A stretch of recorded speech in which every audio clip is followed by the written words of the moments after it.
Anniversary of Naval Station Norfolk, and while the base celebrates its centennial, we're looking at where the facility has been and where it's going. Tonight, Mike Gooding speaks to local historians about what Naval Station Norfolk has meant to this community and the entire country.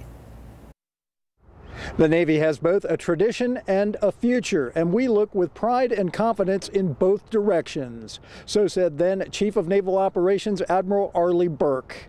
The same could be said for Naval Station Norfolk. We decided to ask some local noted historians to take a look back and ahead. Well, I remember when it was a boot camp. ODU historian and former Congressman Bill Whitehurst has a Naval Station Norfolk story of his own. But the funniest thing is that in 1941, they were building a naval supply center, and I was 16 years old, and I went down and got a job as a carpenter's helper, and I was paid $5 a day to work 5 days a week. Years later, as a member of the House Armed Services Committee, Whitehurst did what he could to steer federal dollars back into the base. He says the installation has played a pivotal role in the American story, and it is a vital piece of the fabric which makes up Hampton Roads. They're really good citizens.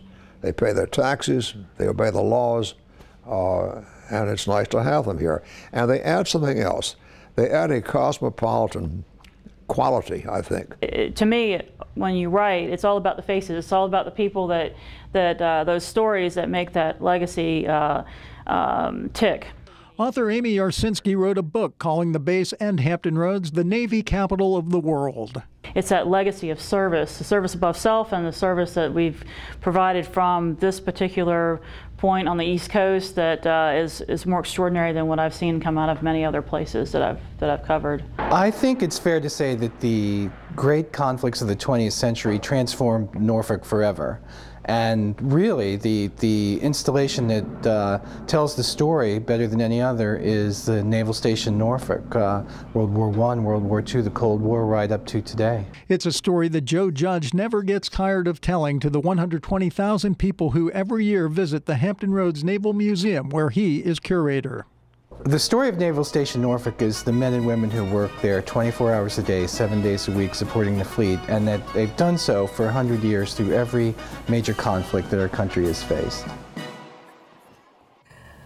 Oh, we love those homecoming stories.